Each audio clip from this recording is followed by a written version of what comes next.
"No peeking still," my husband nagged, his hands still over my eyes as he guided me. "How can I peek when your hand is literally over my face?" I remarked. He chuckled.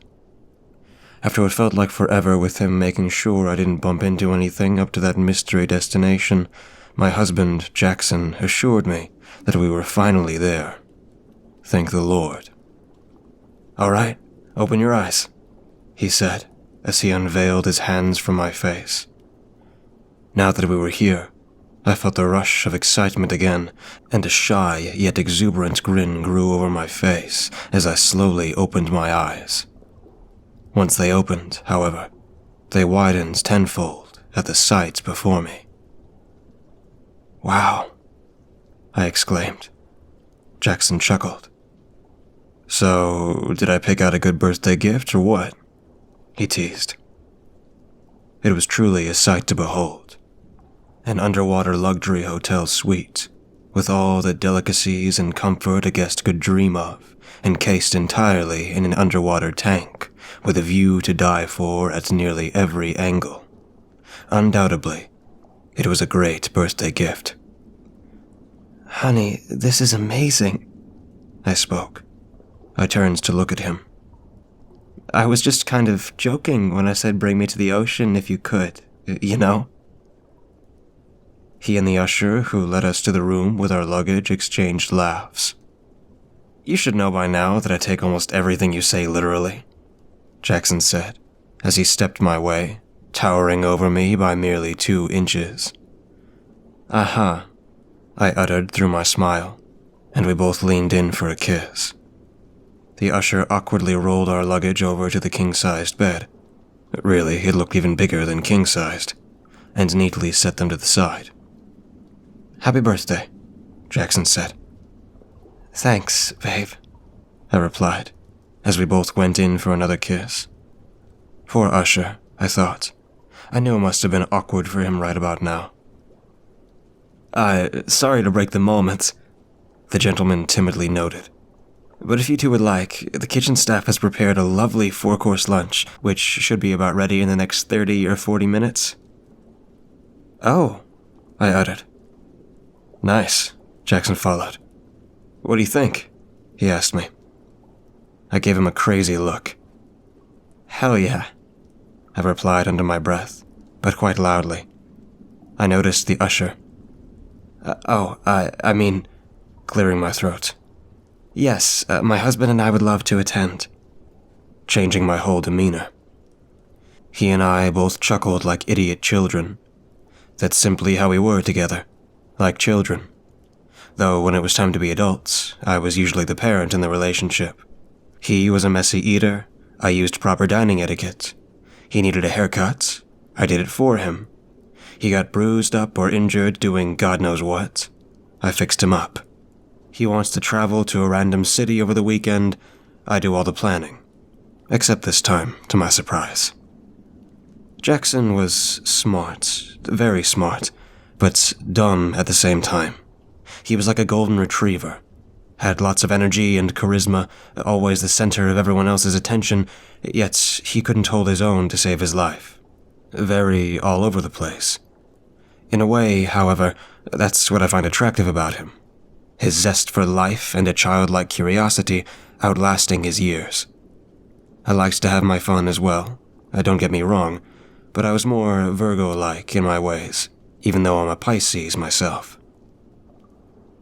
Lunch was held in the hotel's center aquarium, giving us a full view of the ocean around us. Glass surrounded us with a bright blue luminescence as the sun reflected light through the large sea. We were presented with a lovely 4-course meal of seafood selections. Both of us got the seafood chowder as a starter. I got spicy Caribbean shrimp, and he got oysters for appetizers. For the entrees, I got a nice big baked salmon, and Jackson got a huge lobster tail with a side of melted butter and mashed potatoes. It was all delicious, needless to say. And to top it all off, we had carb-packed, tall slices of strawberry cheesecake. I could barely get up from the table after we were done. After congratulating the head chef for such a fine meal, Jackson shot the question.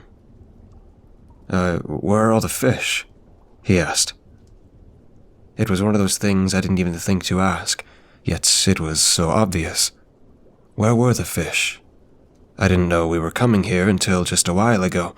Had I not seen any pictures from the brochures in our room, I'd think this place didn't have any fish at all. It was a good question. "Ah, the fish," the chef said. "They're usually out most of the day, and usually at night they'll obviously be harder to see and go elsewhere. But today must be one of those days where they'll just sort of hide." "Hide?"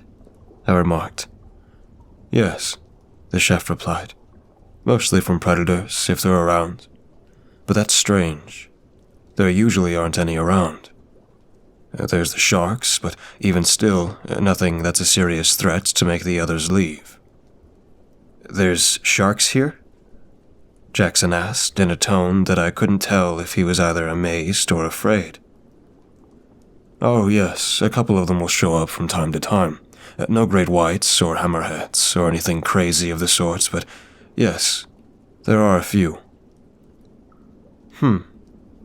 Jackson uttered. "Well, hopefully they'll turn up soon," I added. "We gotta get some pictures, right, babe?"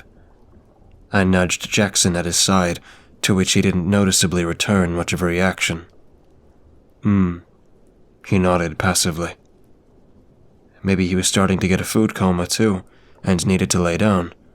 I know I did. We'd gotten back to the room and did exactly that. After a pleasant nap, I woke up to the magical view of the suite being illuminated with hidden LED lights outlining the bed, walls, and other pieces of large furniture. The room held a bright gold luminescence along with the now dark blue to almost pitch-black abyss of the ocean.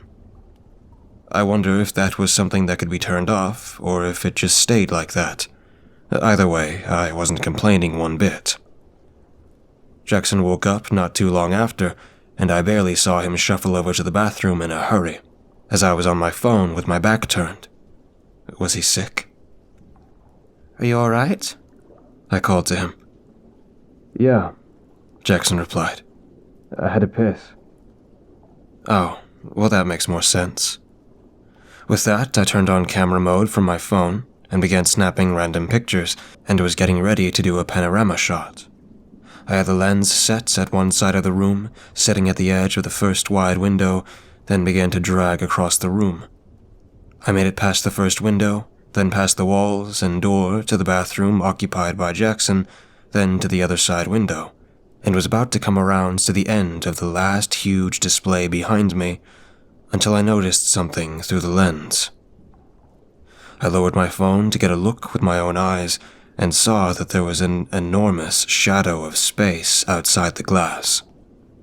It could have been the lack of sunlight reflecting down on that particular spot, but then, I thought, was it really that dark already?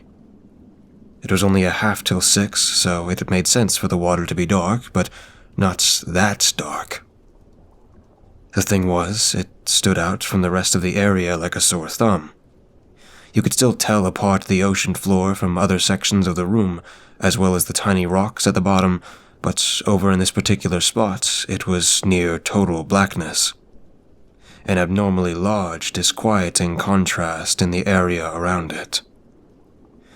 Maybe it was just a large rock structure. Like a fjord, maybe. No, those are mountains or something, I think. Then I heard the toilet flush. I waited for Jackson to come back out, but a couple of moments kept passing longer than expected. I was getting suspicious again. "Are you sure you're okay?" I called again. "Yeah," he answered. It would make sense if he got sick from the food, perhaps. It was seafood, after all. And that, among other recipes, could have tendencies to make anyone's stomach queasy if not properly prepared. But I didn't have any issues so far. We ate nearly the same thing, as we picked from each other's plates at the time. I went ahead and gave him another minute, but as more time kept passing and I didn't hear from him, I decided that was it. "Hey, I got a piss too," I announced as I got up and started approaching the door. No response. Then a few seconds later, "Okay," I heard him respond. Weird, I thought. I slowly turned the knob and opened the door, as to not budge right in. To my confusion, he wasn't in the bathroom anymore at all. "Jackson?" I called for him. I looked across and saw that there was another door leading to a different room, or closet, perhaps. It was cracked open.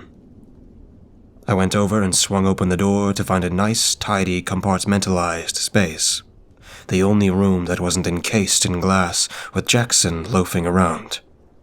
It had a nice window seat cushion that extended along the side of the walls of the entire room, and a circular window that simply showed the outside view of the ocean, which was also nearly pitch black as the shadow that cast over near the bedside window from a moment ago. Perhaps I was right. It was just a large boulder or rock structures blocking the lights of those specific sides of the glass. "You know, this wouldn't be a bad room to crash in," he said, as he kept aimlessly searching around for something. "I guess not," I awkwardly replied. "It could be a good place to do other things too. Yeah?" "It's kind of a tight space, don't you think?" "We've managed with worse." "You know, there's a whole bed back there," I said, pointing my finger to the door. "Yeah." Then his mind trailed off elsewhere before he looked at me again. "I'm done in the bathroom. You said he needed to go?" I gave him a certain look. "I lied," I answered. "You okay?" "Why wouldn't I be?" he responded, but I knew when he was playing clueless. "You've been acting kind of strange since lunch." "Oh." "I mean, we both know you're strange as it is, but earlier you seemed sort of alright, but now since the sun is starting to come down, I don't even know." "True," he said, still not actually paying attention as he was still searching around the room. I was getting a little fed up. "What are you looking for?" I asked. "Something to cover the window with," he said. "Can we get seasick from this? You know, with us being underwater and everything?" "Maybe."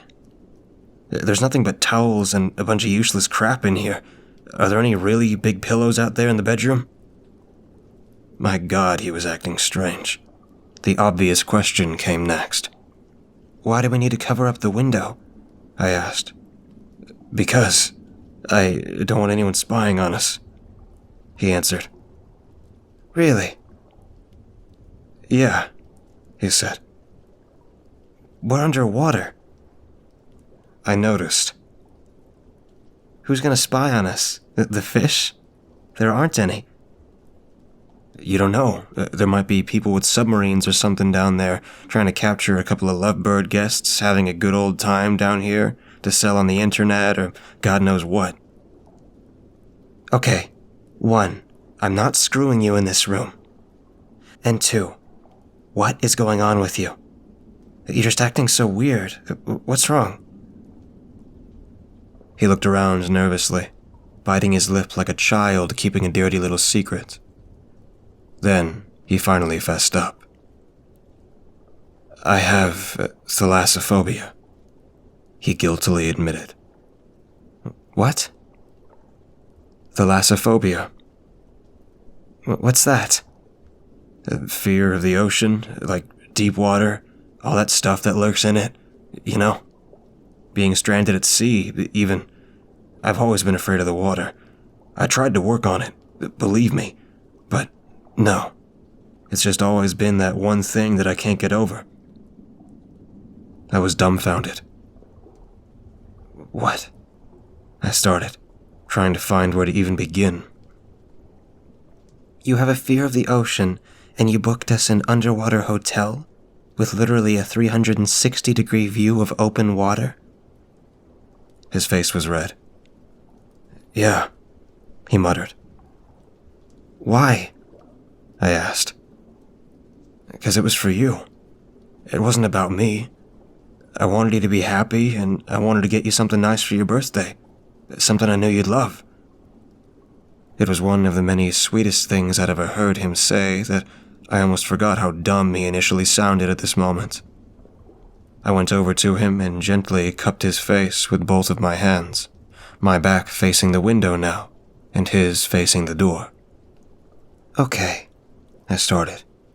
Honey, you don't have to get me anything, though I'm very grateful for all of this.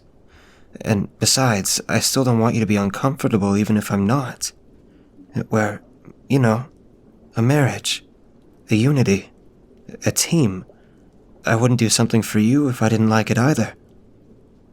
Jackson arched a brow. Okay, I didn't mean for that to sound as bad as it did.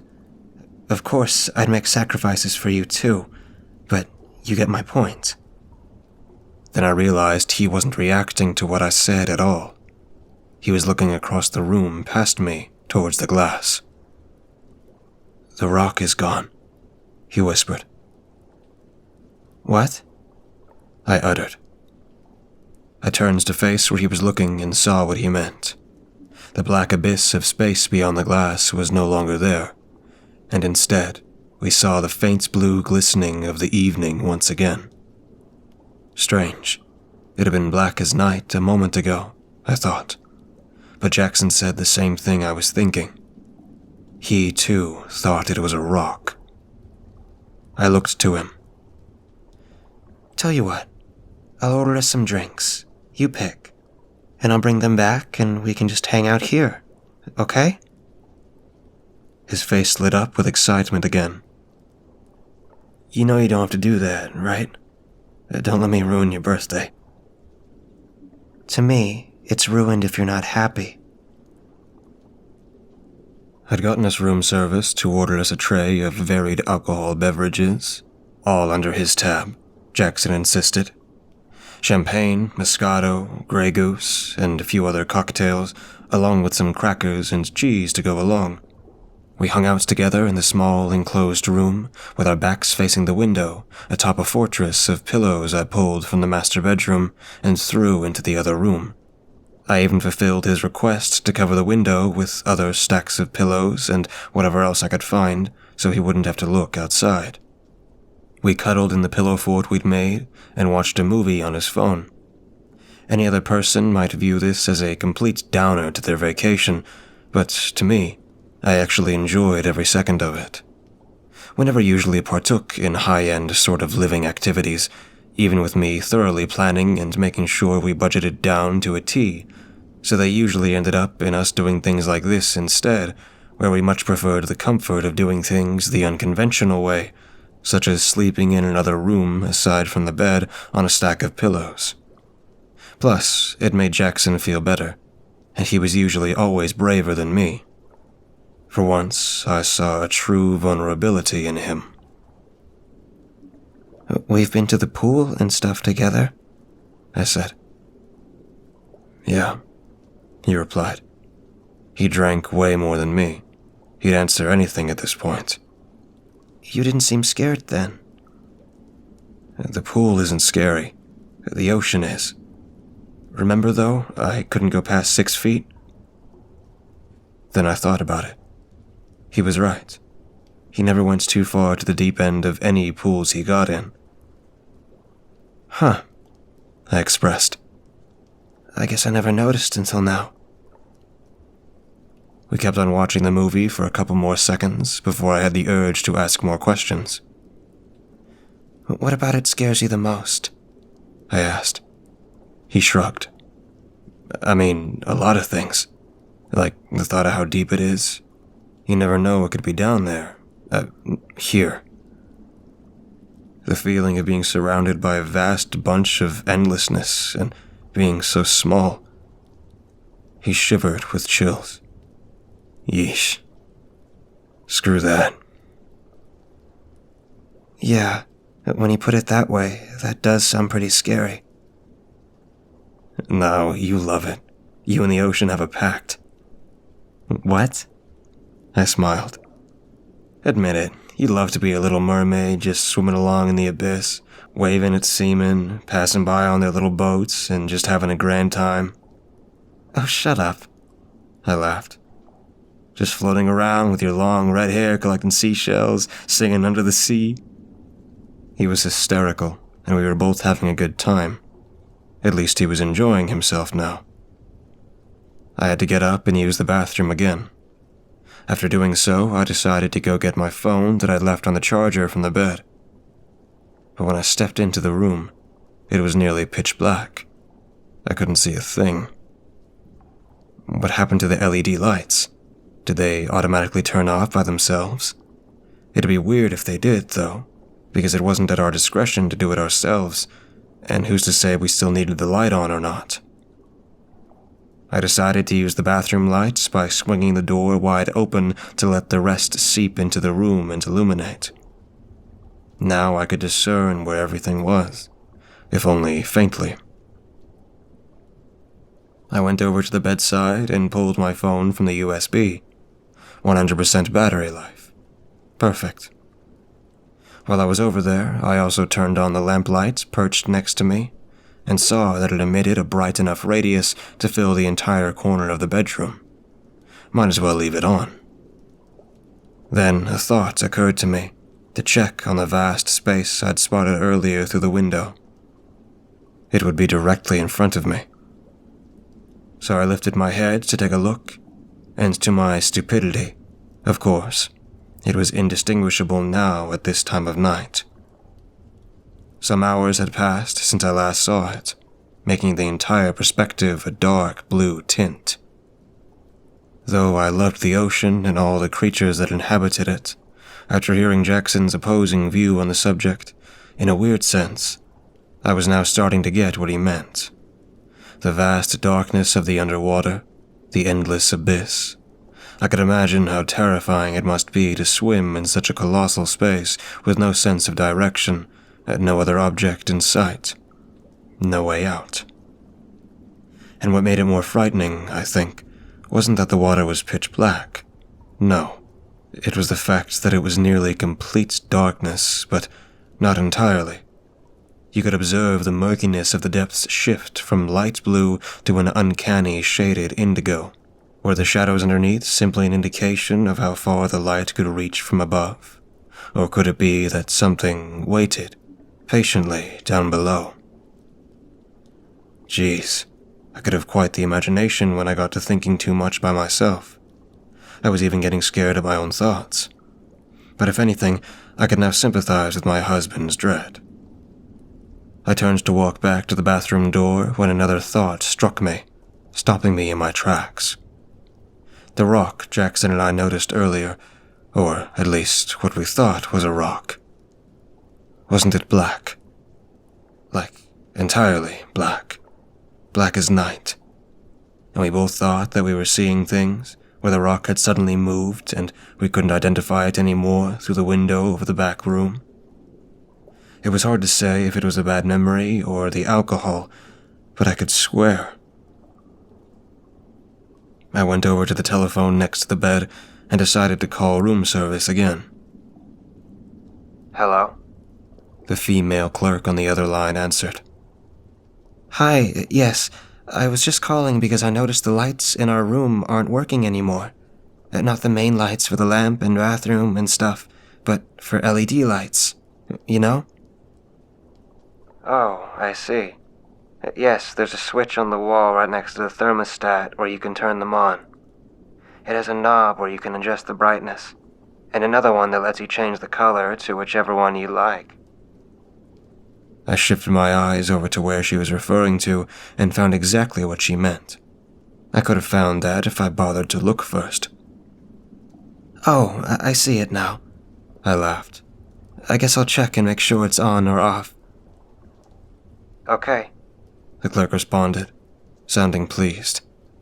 But that's strange. They normally stay on unless, of course, the guests decide to shut them off, or when they automatically shut off at sunrise. Oh, maybe there was just a short power outage, I suggested, though it was probably unrealistic. Could be. The clerk fancied. But either way, hopefully you and your husband can enjoy the lovely moon from above as well. I was confused. Moonlight, I said. Yes. From where your room should be, it's placed in the perfect spot for the moon to be seen from the top of the glass. Really? I replied, very puzzled. I looked up to see if I could maybe notice it through the top. I don't see any. At the sight I was now witnessing, I felt every bone, every muscle, every nerve in my body turn cold. There was something on top of the glass. Not just on top, but engulfing the entire tank. Above were the faint details of what I could only imagine was its mouth. It was almost circular, with rows of what looked like razor-sharp teeth getting smaller at the center. Hello? The clerk said on the other line. I couldn't move. A sensation more than just fear overcame me. I was petrified. At that moment, I never felt so small. Then, the creature began to shift its entire body away from the glass, sending a near seismic rumble through the suite. I dropped the phone onto the floor, and I followed suit as I got down, raising my arms as an instinctual reaction to try and shield me from whatever was about to happen next, as if that would do anything. I was in the presence of something further up the food chain than myself, further up than any other predator that I knew that walked or swam the face of the earth. As it released its grip from the glass, shapes of monstrous tentacles began to flail about, leaving behind a powerful swooshing noise through the water, along with a resonant sound that the only way I could describe it as is something that couldn't be replicated. Not on this planet. It was deafening, earth-shattering, like something from a different world.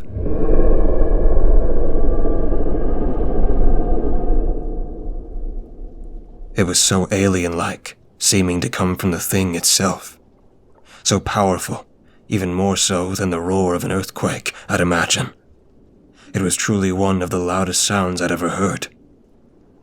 Suddenly, pure blackness no longer surrounded the view, as shades of the natural lighting of the ocean floor began to form again, and instantaneously, a white glow emitted from the glass ceiling. There it was, the moon. It had been there the whole time, and so had this thing. It had been covering the perimeter to where I couldn't see it. As the creature rose higher away from my view, I was starting to get an even better look at its size. I still couldn't even grasp its entire shape. It was huge, a behemoth of an unknown force lurking down here, waiting to be discovered.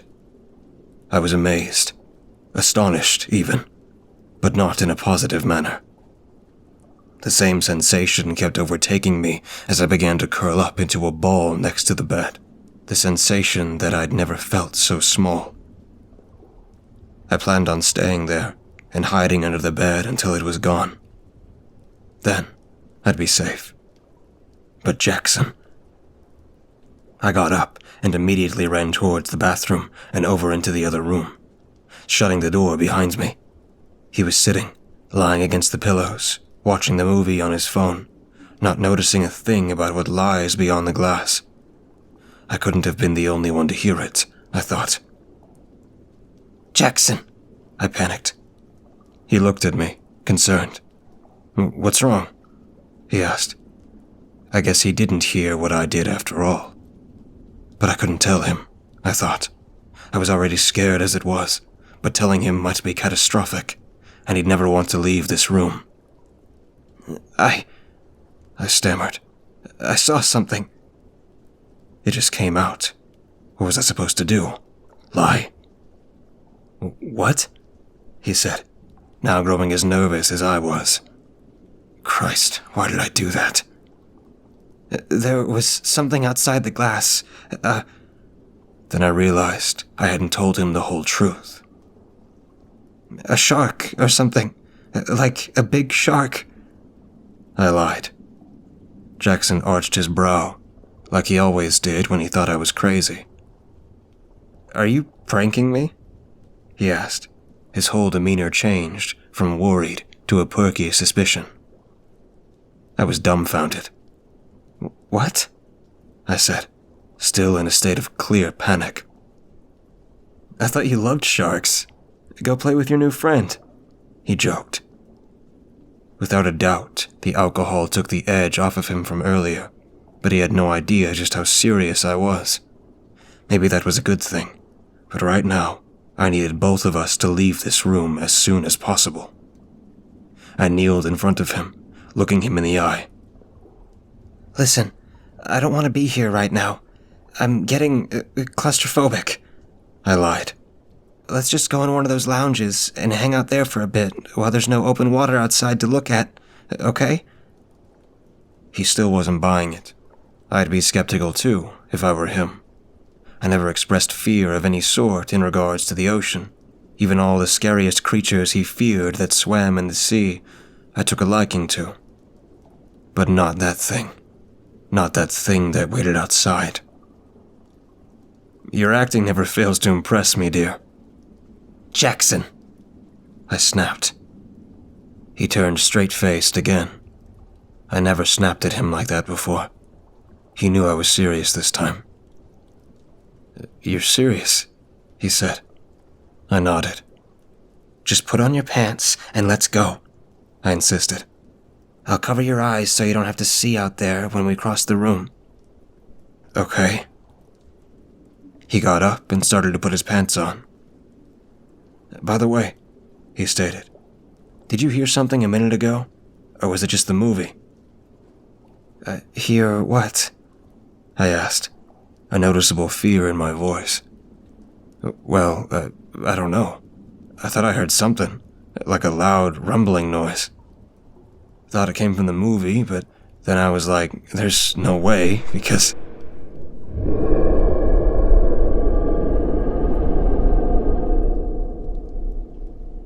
We both felt it rumble down in our feet and up to our ribcage, and stared at each other for a moment. Aware of precisely the same thing now, Jackson whispered under his breath. Honey, what was that? Suddenly, the rumble sounded again, and was followed by both of us losing balance on both of our feet, and we began to stumble.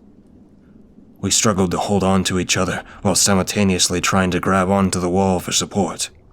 Jackson managed to clutch one of the beams sitting atop the wall, and his strength alone was enough to hold both of us.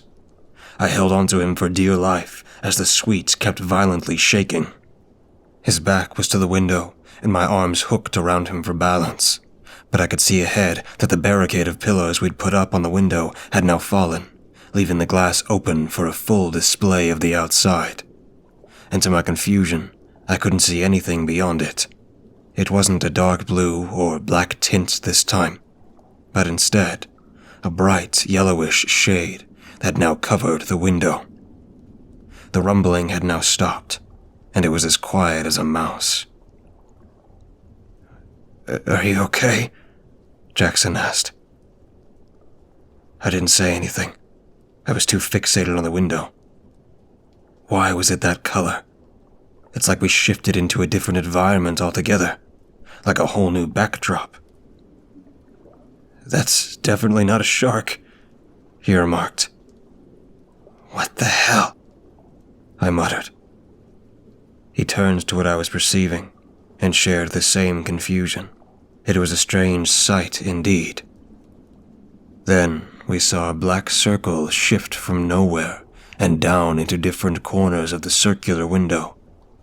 The direction of the circle bounced randomly from corner to corner, until finally sitting dead center on the glass, facing us.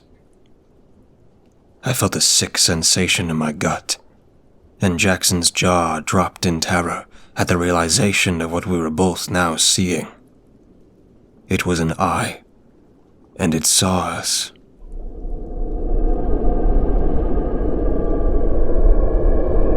The sound rumbled the whole area again.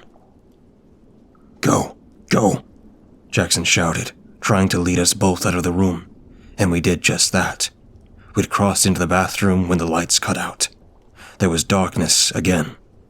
We were blind to the lack of light as we both tripped into each other, him almost completely knocking me down. I grabbed onto what I could only guess was the sink as Jackson quickly grabbed me to keep me from falling. "You okay?" he said. "Yeah." "What the hell is that thing?" His voice trembled. "I don't know," I cried. We needed to get ahead into the room and out into the main lobby and let someone know what was going on. But the lamp I'd left on in the bedroom ahead was out too. Otherwise, there'd be some lighted path for us to distinguish. It was pure darkness. The only faint light, if any, came from the dark hue of the water surrounding us. I pulled out my phone and turned on the flashlight to lead us. "Come on," I demanded. Jackson followed closely behind with his arms still over me for protection. Though I'm sure it was more for him than it was for me. I could only imagine. We raced through the bedroom and for the door in a matter of seconds. But in that time, we caught a glimpse of the outside. It was a nightmare. Just an endless void of murky, dark water that appeared to stretch for an eternity. We were two small, meaningless creatures in the center of the vast universe. When we got to the door, I turned the knob and pulled back without hesitation as Jackson reached over and helped by yanking it back into the wall, and we both bolted out of there. In the halls, the lights were out as well. No source of illumination anywhere, except the faint moonlight protruding the ocean's horizon. Like the suite, the halls were made entirely of glass, like a giant walking tube to behold the ocean life exterior.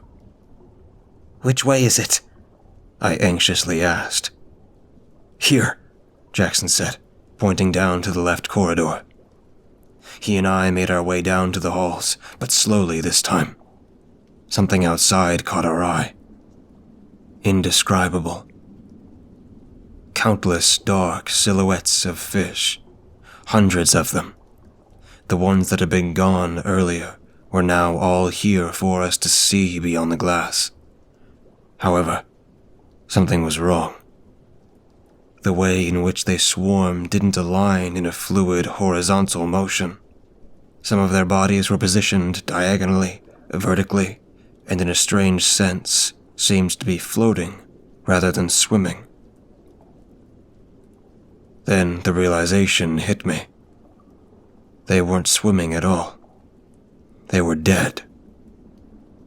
Lifeless, drifting in the water down to us. "Jesus," Jackson gasped. "Let's just keep moving," I said, trying to be brave. Then, to our left, the creature emerged from below, its massive tentacles and fins rising into view, its bright yellow eyes glaring into us. The hall began to shake as the earth-shattering rumble sounded throughout the structure. Without hesitation, the two of us raced down the hall to reach the next corridor that would eventually get us to the lobby. We just needed to make it, where that thing could no longer see us. All throughout the long glass tube, it followed from the outside, but not like a predator chasing its prey, but in an unsettling, forbearing nature, as if it knows its place in the animal kingdom hierarchy. We were no longer challenged for it. It wanted to taunt us. It knew. We'd managed to run down to the lobby, and thankfully, one of the clerks was still there at the counter, likely the one I'd spoken to earlier on the phone. The woman saw us in our state of panic and immediately stood up to ask what was the matter. We told her of the creature that was terrorizing us, to which she was understandably struck by. We even told her about the fish we'd seen that were now regurgitated from the monster. It was hard to say if she bought our story or not, but based on her facial expressions, she innately knew we were dead serious. The two of us refused to spend another night in that room. We asked if there were any other rooms available that didn't involve any windows of any sort, or better yet, any that were at the surface. But truly, Jackson and I both wanted to get the hell out of this place. A couple of hotel staff offered to take our belongings out of the room and personally hand them over to us in the main lobby. as the clerk informed us that there was a vacancy in the only other room available at the top above the water, on top of the fact that neither one of us agreed to enter that hellish fishbowl again. In our new, more relaxing suite on the surface of the land, it had taken a while for either one of us to fall back asleep. Jackson, in the shock of it all, and for good reason, had taken it harder than me. I lied there with him in bed and stayed until he felt comfortable to drift off. At some point in the night, I'd gotten up to peer out the window, which gave a view of the ocean's horizon under the moon. Any other day, I'd find the sight to be an ethereal beauty, not one to literally die for. What was supposed to have been a beautiful day for the two of us, at the expense of Jackson going out of his way to try and make me happy, was now ruined by the untethered force of nature that resides beneath. I began to quietly sob, as not to wake Jackson from his slumber, my vision becoming blurred from the muddiness of tears. But as I looked down again at the ocean below, I could sense that somewhere in my line of sight, it waited, and with a startling revelation that haunted me from when we first looked the creature in its eye, there was an undeniable fact that it knew. It knew.